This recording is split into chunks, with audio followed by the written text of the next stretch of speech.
Hello friends, good evening all of you. कैसे हैं आप सभी लोग? तो लास्ट लेक्चर में हम लोगों ने डिस्कस करा था इक्वालिटी ऑफ मैट्रिसेस और उसकी एप्लीकेशंस को हम डिस्कस कर रहे थे। तो हम उसी लेक्चर को कंटिन्यू कर रहे हैं और आगे अपने काम को आगे बढ़ाते हैं। तो इसमें जो नेक्स्ट लेक्चर है, नेक्स्ट टॉपिक है, वो है commutativity of two matrices. That means we are discussing for commutative matrix. तो यहाँ पर हमारे पास तीन तरीके की चीजें हैं: कम्यूटेटिव, नॉन कम्यूटेटिव और एंटी कम्यूटेटिव। नॉन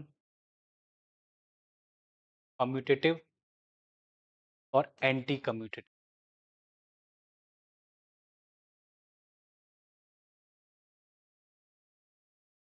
ठीक, हमारे पास ये तीन चीजें हैं। तो कम्यूटेटिव मतलब जो आपस में कम्युनिकेशन हो सकती हूँ।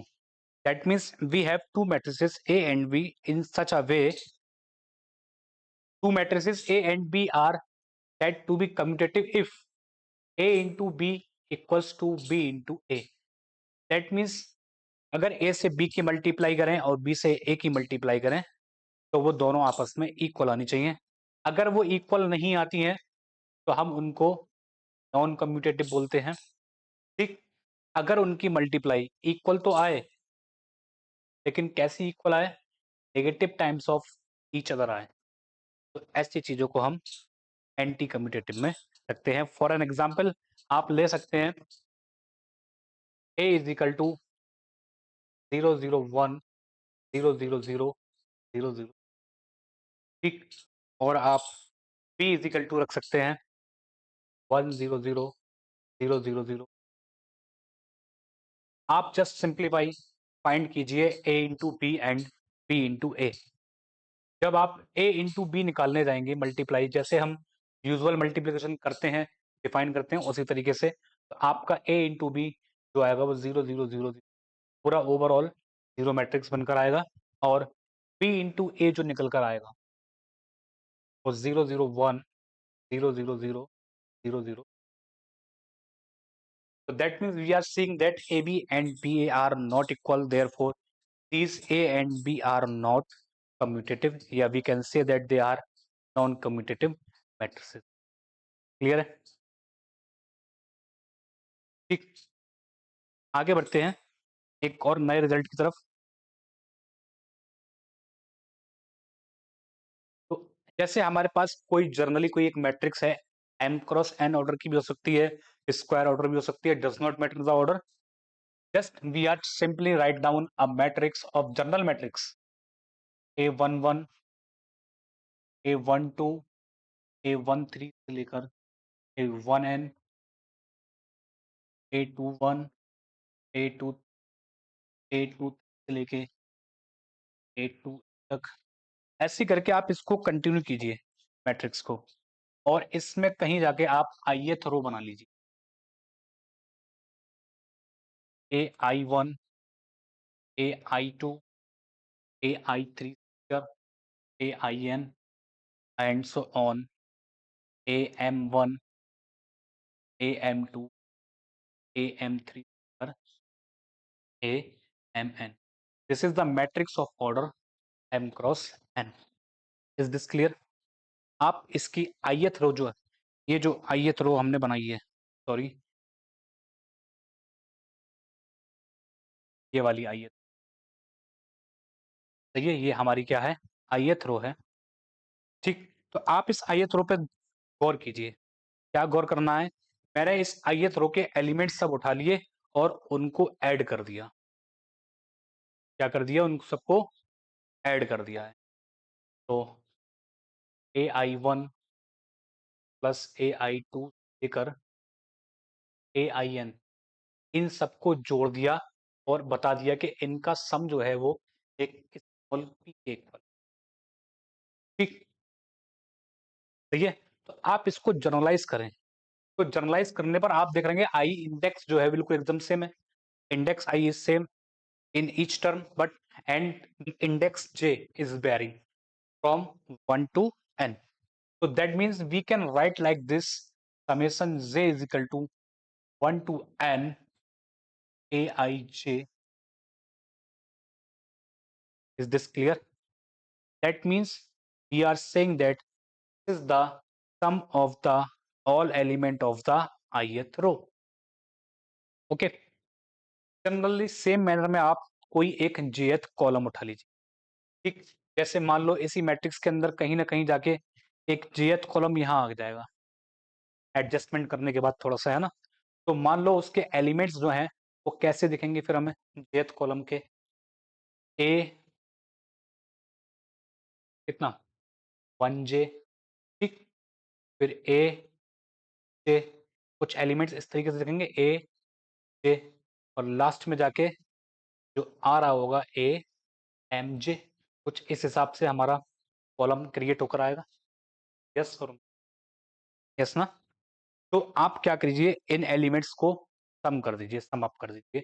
तो सम अप करने के पर हमारे पास a1j प्लस a2j प्लस कहाँ तक जाएगा सम amj, और इनको मान लो कोई नंबर q, ठीक है। तो यानी कि यहाँ पर देखा जाए इस बार कौन सा इंडेक्स काम कर रहा है, वेरी कर रहा है, ith इंडेक्स हमारा वेरी कर रहा है। तो हम इसको ऐसे नहीं लिख सकते, summation I is equal to 1 to m aij is equal to, तो इन दोनों से हमें रिजल्ट क्या मिला कि this is called the row sum. तो ये किसकी डेफिनेशन बनाई है हमने यहाँ पर प्रॉपरली, रो सम की डेफिनेशन बनाई है। और यहाँ पर हमने ये जो डेफिनेशन बनाई है अपनी, वो बनाई है किसकी, कॉलम सम। अब हम इन दोनों को आगे और एक्सटेंड कर रहे हैं, एक्सटेंड करने में हम एक और नया एलिमेंट बना रहे हैं, डिफाइन कर रहे हैं। तो क्या रिजल्ट है,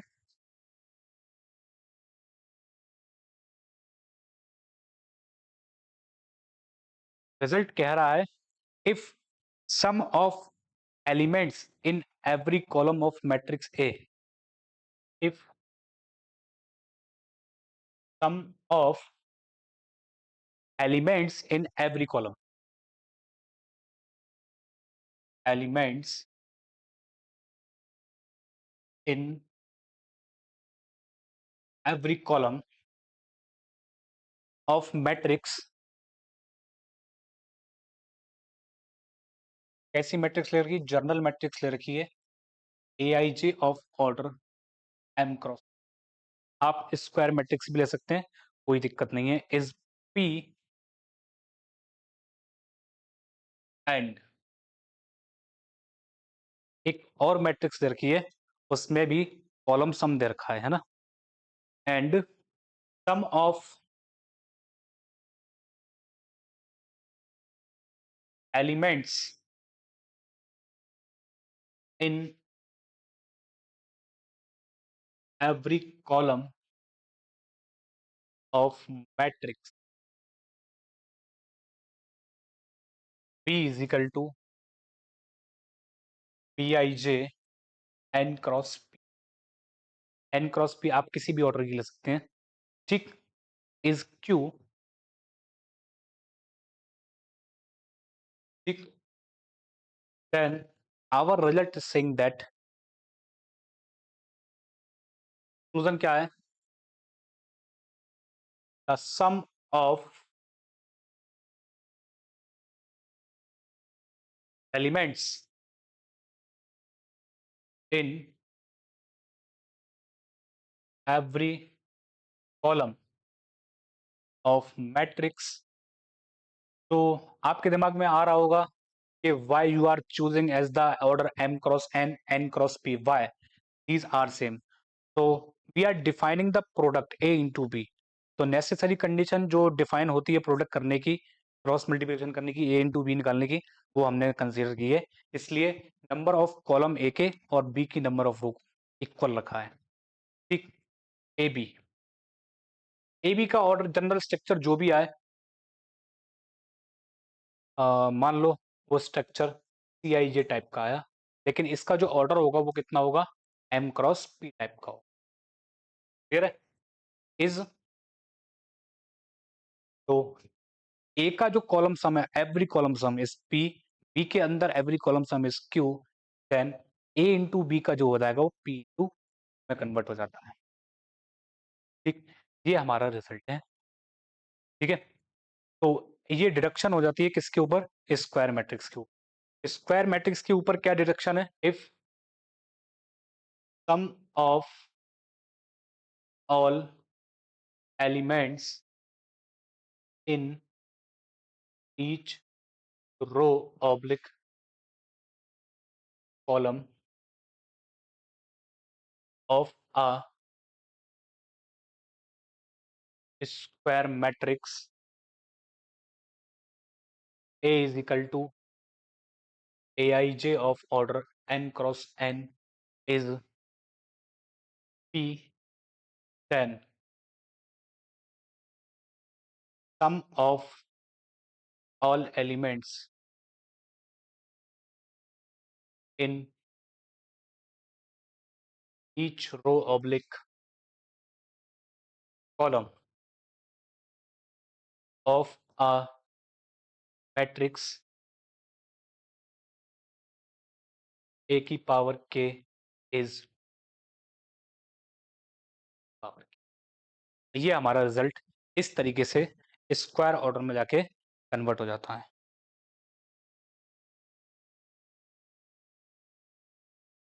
मेरे बात, तो इन्हीं के ऊपर हमारी एप्लीकेशंस हैं आने वाली।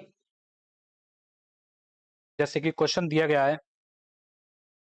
if A is a square matrix of order 10, if A is a square matrix of order 10, ठीक है, and whose every row sum is 2, whose every row sum is 6, then sum of all elements of, then sum of all elements of A की power 6 is equals to,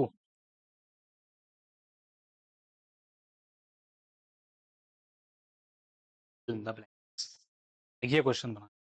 तो यहाँ जो हमारी matrix दे रखी है वो हमें कैसी दे रखी है? एक स्क्वायर ऑर्डर मैट्रिक्स दे रखी है, और उसकी जो दे गिवन है हमें कि ईच रो का जो सम है वो 2 के इक्वल है। तो यहाँ पर कोई जरूरी नहीं है कि आप मैट्रिक्स बनाएं फिर उसकी पावर निकालें 6 तब उनका सम करें। तो हमारे पास रिजल्ट है, हम रिजल्ट का यूज करेंगे अपना। स्क्वायर ऑर्डर मैट्रिक्स दे रखी है, तो सिंस क्या दे रखा है? रो sum of each row sum, है ना? If since each row sum of A कितना दे रखा है? 2, तो पीछे वाले रिजल्ट से therefore each row sum of a to the power 6 is what? raised power 6 is clear? raised power 6 कितना होता है? 64। तो यानी कि आप जैसे जनरली कोई भी मैट्रिक्स निकल कर आए, a की पावर 6 कोई ना कोई तो मैट्रिक्स आएगी ना, ऐसे करके 10 बाई 10 ऑर्डर की। रो सम दे रखा है, तो इस रो का सम भी कितना? 2 की पावर 6, इस रो का सम भी कितना? 2 की पावर 6, 2 की पावर 6, तो ऐसे करके लास्टली जाके हर रो का सम कितना दे रखा है हमें? 2 की पावर 6 गिवन। अब हमारे पास गिवन हो गया। अब हमसे पूछा क्या है? Sum of the all elements of the matrix A की पावर 6। तो ए की जो ए की पावर 6 हमने फाइंड आउट की है, होगी जो भी होगा, तो उनके एवरी एलिमेंट्स का सम करना है। आपने किन किन का सम कर दिया? ये जो जितने भी एलिमेंट होंगे यहाँ, उनका सबका सम बता दिया 2 की पावर 6, 2 की पावर 6, 2 की पावर 6। तो ये रो वाइज तो सारे ऐड हो गए, कॉलम वाइज और ऐड करने हैं। आपके पास कितने कॉलम है या कितनी रो है? 10 रो और 10 कॉलम है, तो 10 से मल्टीप्लाई और कर दीजिए। तो therefore sum of all elements of 8 is power 6 is what 10 into 64। Final answer कितना आ जाएगा? अपना फाइनल आंसर कितना? 640। तो इस टाइप की हमारी रो सम के ऊपर एप्लीकेशंस बनती हैं।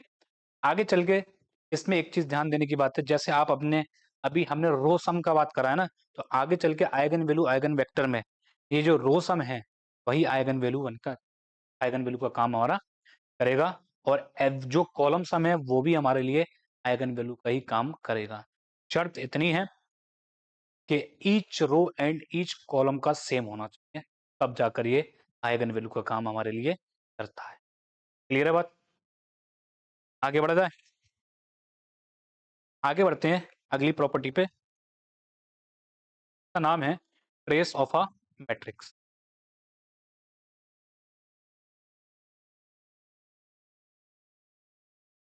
Trace of a matrix generally जो हम लोग पढ़ते हैं ट्रेस के बारे में, ऐसा बोला गया है कि ट्रेस हम लोग स्क्वायर मैट्रिक्स का डिफाइन करते हैं, जबकि ट्रेस हम नॉन स्क्वायर मैट्रिक्स का भी डिफाइन कर सकते हैं। लेकिन हम जो पढ़ेंगे अपने सिलेबस में वो केवल और केवल स्क्वायर मैट्रिक्स का ही पढ़ने जा रहे हैं। ठीक, जैसे कंसीडर हम we consider A is any square order matrix, A is any square matrix of order n cross n, then we define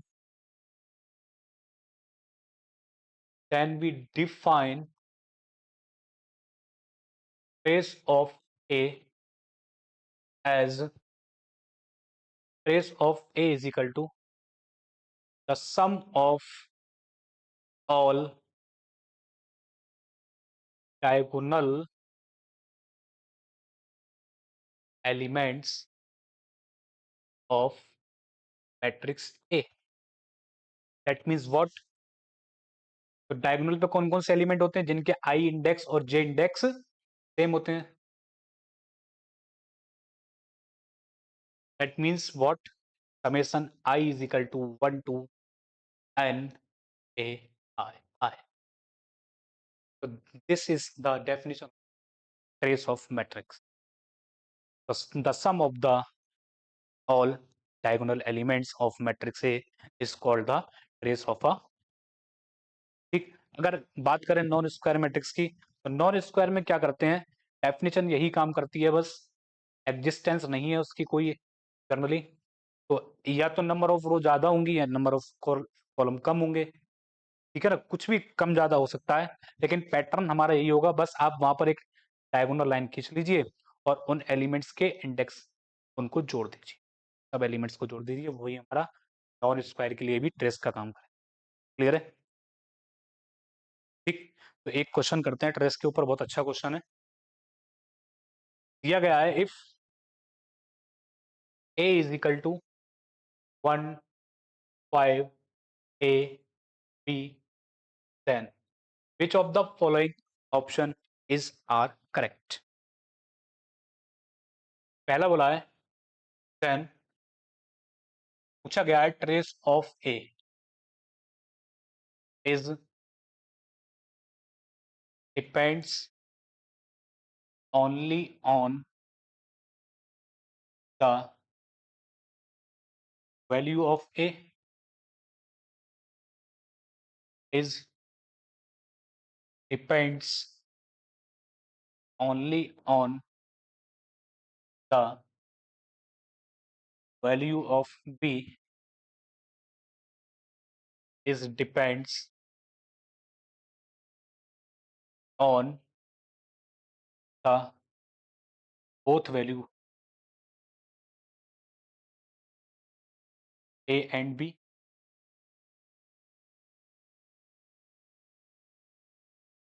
does not depend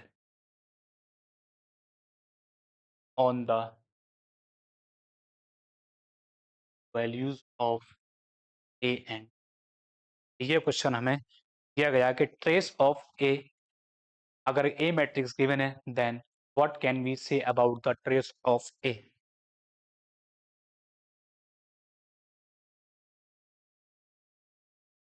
सीधा सीधा दिख रहा है कि ट्रेस की जो डेफिनेशन है स्क्वायर ऑर्डर मैट्रिक्स के ऊपर डायगोनल एंट्रीज का सम होती है।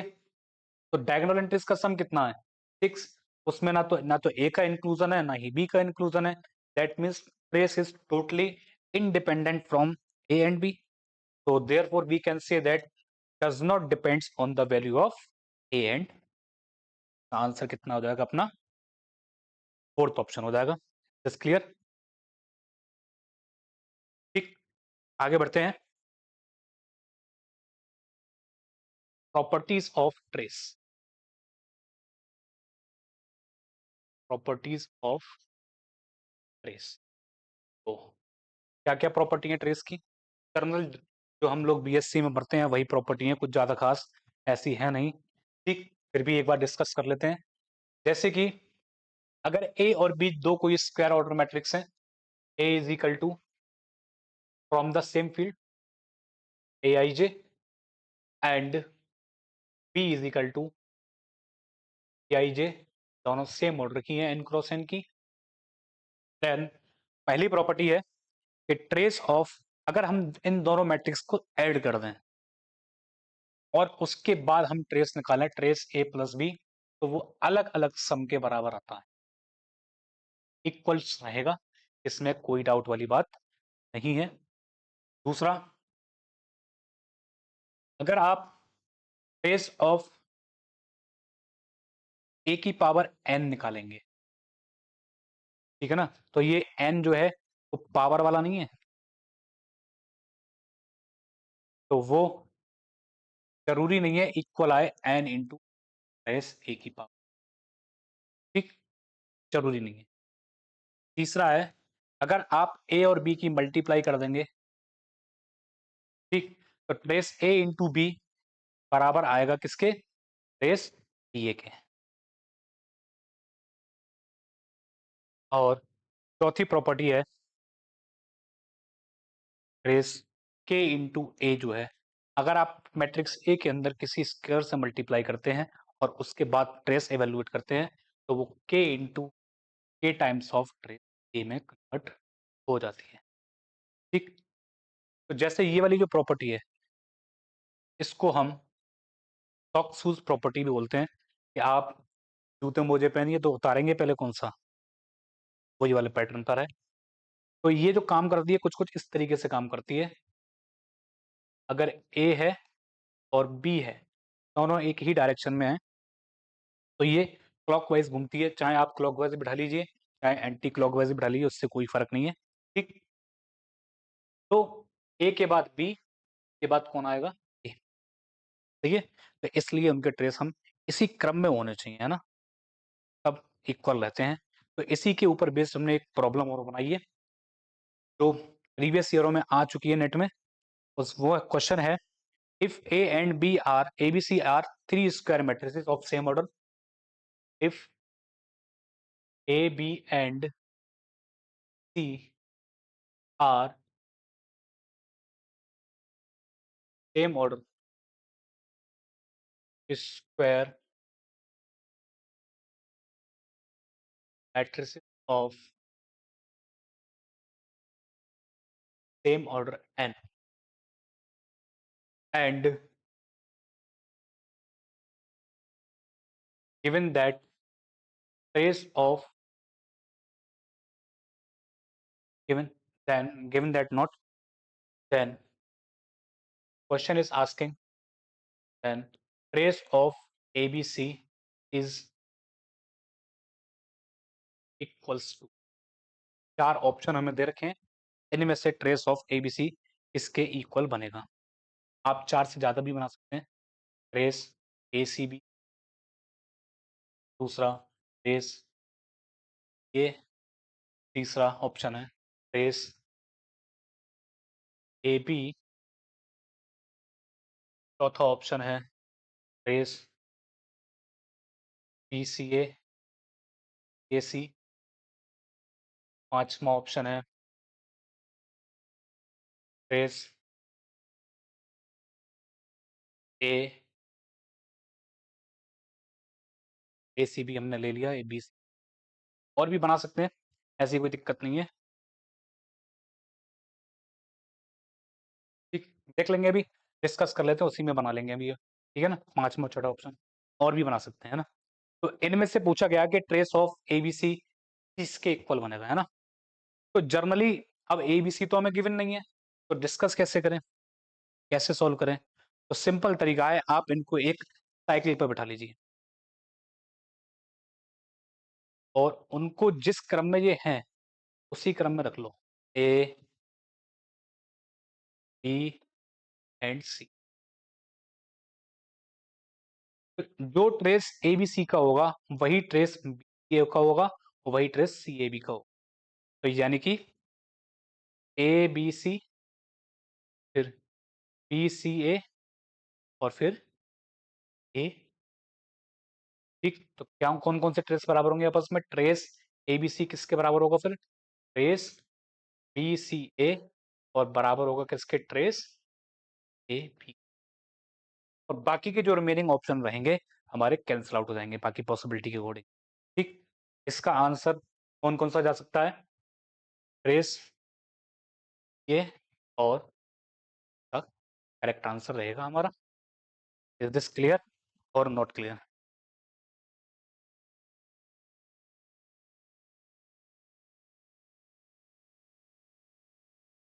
है ना? तो एक क्वेश्चन और है, उसको और देख लेते हैं।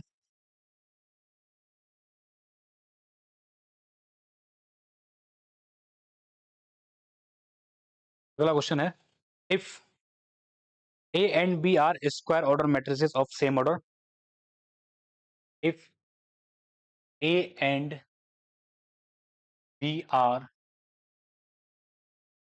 square order matrices of same order,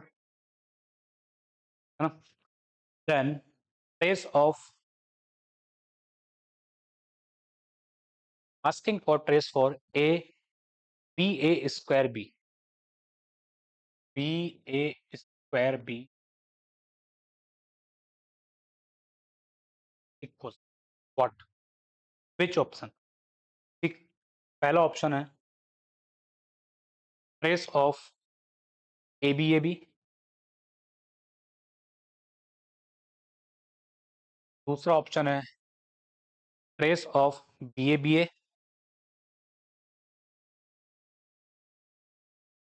तीसरा ऑप्शन है trace of A square B square,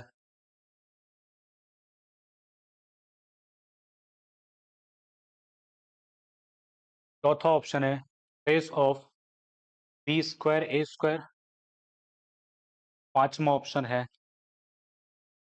A B square A.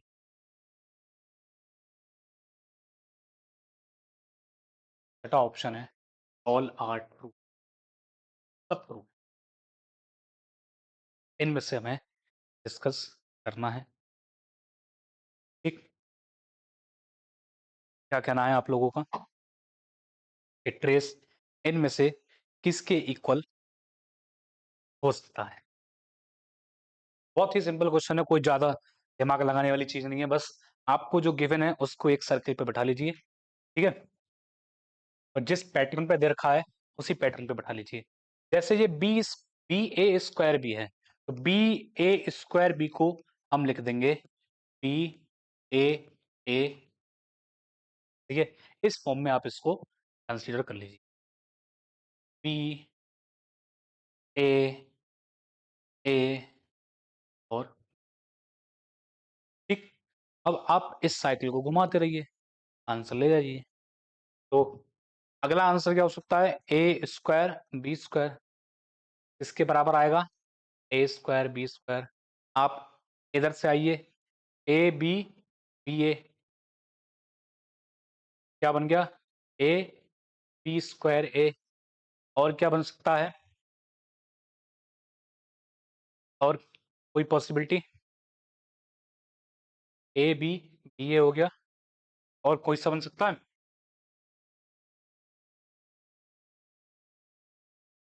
B square A square, हाँ, बी स्क्वायर ए स्क्वायर बन सकता है ना एक। और तो trace of B square A square बन सकता है। कैसे? यहाँ से शुरू करेंगे, बी बी ए ए से, ठीक। तो ये कौन कौन कौन से ऑप्शन सही हो गए हमारे? 3 4 5। Is this clear? आगे बढ़ जाए। आगे जो एक क्वेश्चन है, बहुत ही अच्छा क्वेश्चन है, हम उसको डिस्कस करने जा रहे हैं। ठीक, तो उसमें कार्डिनलिटी के ऊपर डिपेंड है, थोड़ा सा रियल एनालिसिस को कंबाइन कर दिया है बस काउंटिंग के बेस पर, और कुछ हमने ऐसा खास नहीं किया है।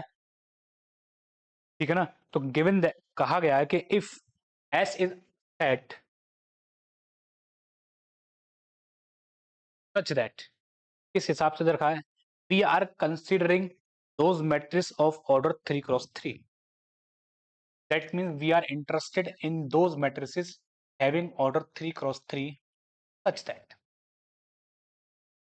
entries are coming from Z3। तो बहुत सारी जगह ऐसे करके भी लिख सकता है Z3, सही है, या ऐसे करके भी 0, and given that trace of A is 4,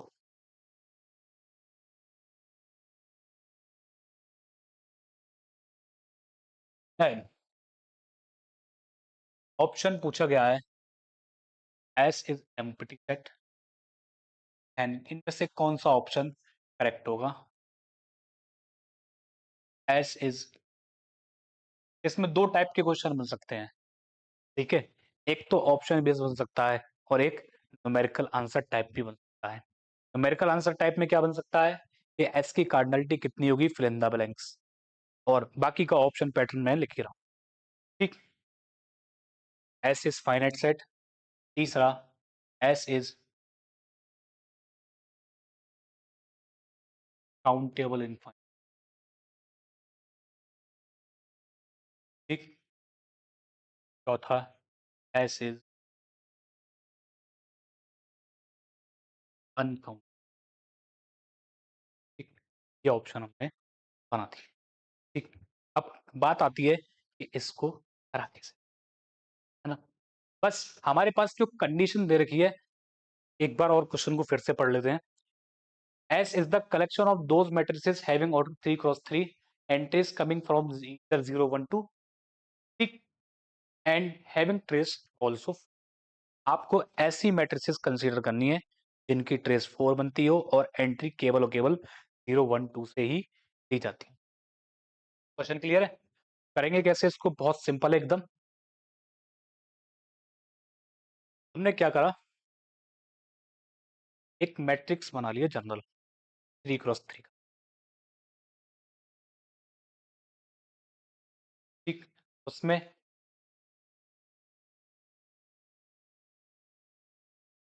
ठीक, ये 3x3, तो ये जनरली 3x3 की मैट्रिक्स हो गई। अब इसमें जो भी एंट्री होगी वो या तो 0 होगी या 1 होगी या फिर 2 होगी। इतनी बात क्लियर है? 0 1 या 2 में से कोई एक एंट्री हमारी रहने वाली है। तो अब बताइए ट्रेस क्या होगा? ट्रेस तो ये होंगे एलिमेंट, मान लो वो एलिमेंट है ए, ठीक, ट्रेस 4 बनाना है, तो ए प्लस बी प्लस सी का सम कितना होगा फिर मिलके? 4।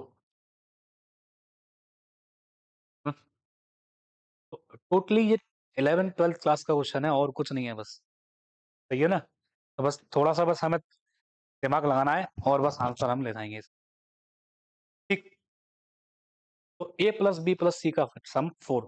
तो यानी कि आप जब मैट्रिक्स चूज कर रहे हैं तो ये जो बाकी की जो नॉन डायगोनल एंट्री हैं, ये जो मैंने सर्किल कर रहा हूं इनको, इनका क्या रोल है इसमें? इनका तो कोई रोल ही नहीं है। आप इनको कोई सा भी एलिमेंट रखो, चाहे 0 रखो, चाहे 1 रखो, चाहे 2 रखो, इनका तो कोई रोल है ही नहीं ट्रेस में कहीं भी। तो ये दे आर टोटली इंडिपेंडेंट। जब इंडिपेंडेंट है तो they can either each entry 0 1 or 2, that means every entry having three choices, yes or no, that means we are saying that entries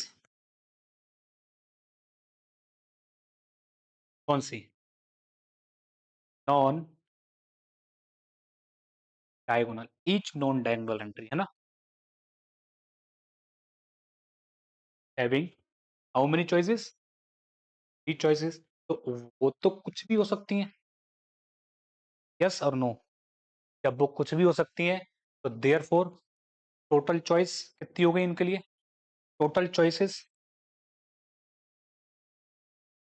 for non diagonal entry, तो remaining कितनी रह गई, ये 1 2 3 4 5 6 entry हैं, तो टोटल चॉइस कितनी हो गई इनके लिए 3 टू द पावर 6। इतने तरीके से आप इनको फिल कर सकते हैं। ठीक, अब बात आती है ट्रेस की। ट्रेस के बारे में क्या कहना है आप लोगों का? ट्रेस बनाना है आपको, ये ए प्लस बी प्लस सी मिलकर कितना 4 बनाना है। 4 बनाने के लिए आपको क्या करना पड़ेगा, 4 बनाने के लिए आपको 0 1 2 का यूज करना पड़ेगा, यस और नो। 0 1 2 का यूज करना है ना, तो अगर तो एटलीस्ट 4 बनाना है, तो आपको 0 1 2 को इस तरीके से सेट करना है कि ये मिलकर 4 हो जाएं तीनों लोग। ठीक, अगर मान लो तीनों एंट्री 1 हो गई, सही है, तीनों एंट्री 1 हो गई तो मैक्सिमम ट्रेस कितनी बन सकती है, 3 बनेगी। लेकिन क्वेश्चन के अकॉर्डिंग कितना होना चाहिए, 4 होना चाहिए। तो ये बात तो क्लियर है कि उनमें से तीनों एंट्री 1 नहीं है। ठीक, तो अब 0, तो जब तीनों एंट्री 1 नहीं होंगी तो 2 प्लस 1 का सम मिलके कितना होगा फिर, 3 होगा, है ना। लेकिन ट्रेस कितना चाहिए, 4 चाहिए, तो 1 को एक बार और जोड़ना पड़ेगा, 1 प्लस 1 मिलके कितना 4। ठीक, यस और नो। तो ऐसे कितने कॉम्बिनेशन आप बना सकते हैं, दूसरा पेयर, जैसे ये 1, तो एक कॉम्बिनेशन आपने किसका बिठाया कि आप 2 1 1 को यूज कर लीजिए, आप ट्रेस मिला के 4 बना लेंगे। एक कॉम्बिनेशन आप 0 2 2 को यूज कर लीजिए, तब भी तो आप ट्रेस 4 बना सकते हैं। तो ऐसे कितने पेयर बनेंगे बता सकते हैं, ऐसे 6 पेयर बनेंगे ना। तो ट्रेस बनाने के कुल कितने तरीके हो जाएंगे हमारे पास फिर, 6। ठीक, 3 तरीके इनसे बनेंगे और 3 तरीके इनसे बनेंगे। ठीक, तो मिलके कितने हो जाएंगे टोटल 6। तो ट्रेस के पास कितने तरीके 6। तो total choice, since they are independent from each other, trace की प्रॉपर्टी और जो नॉन डायगोनल की एंट्री की प्रॉपर्टी है, चॉइसेस हैं, they are independent to each other. Total choice are 6 into this power, तो इतनी मैट्रिसेस हमारी बनेंगी। ठीक, तो ये कैसा नंबर है, this is a finite number in itself. जब ये फाइनाइट है तो इसका कौन सा आंसर होगा, बी ऑप्शन का करेक्ट। ठीक, तो फिल इन द ब्लैंक्स में आंसर कितना होगा, 3 into sorry 6 into two the power 6, the NAT answer, numerical answer type answer, and B option is the correct answer according to MCQ. Is this clear? सही है। अगर अब मैं आपसे बात करूं कि इसी क्वेश्चन के ऊपर आपको ट्रेस 9 बनानी है, trace of A is equal to 9, then how many matrices are there? ऐसी कोई भी मैट्रिक्स होगी नहीं अब। तो मैक्सिमम ट्रेस इनसे कितना बन सकता है, 0 1 2 से मैक्सिमम ट्रेस 6 बन सकती है बस, और मिनिमम कितनी बन सकती है 0, तो 0 टू 6 ट्रेस बन सकती है। तो उनमें मैट्रिक्स की पॉसिबिलिटी है, जैसे ही आप ट्रेस 6 से ऊपर लेके जाएंगे तो एक भी मैट्रिक्स नहीं बनने, तो उस केस में आंसर हो जाएगा 0। ठीक, तो एस कैसा सेट हो जाएगा फिर, ट्रेस 9 के करस्पॉन्ड, 9 के केस में एम्प्टी सेट। ठीक, यहां तक की बात क्लियर है ट्रेस की, ठीक है। तो बाकी का हम नेक्स्ट लेक्चर में कंटिन्यू करेंगे, आज के लिए इतना ही, ठीक है। अगर आप लोगों को कोई डाउट्स वगैरह हो तो आप व्हाट्सएप पे मैसेज करके आप डाउट डिस्कशन कर सकते हैं। आप फ्री हैं, एकदम फ्री, फ्री हैंड है ना, कोई शर्माने वाली बात नहीं है, कोई ज़्यादा सोचने वाली बात नहीं है, ठीक है ना। आप मुझे इस नंबर पे व्हाट्सएप मैसेज करके अपने डाउट डिस्कशन कर सकते हैं। ठीक है, नेक्स्ट लेक्चर में। Good night.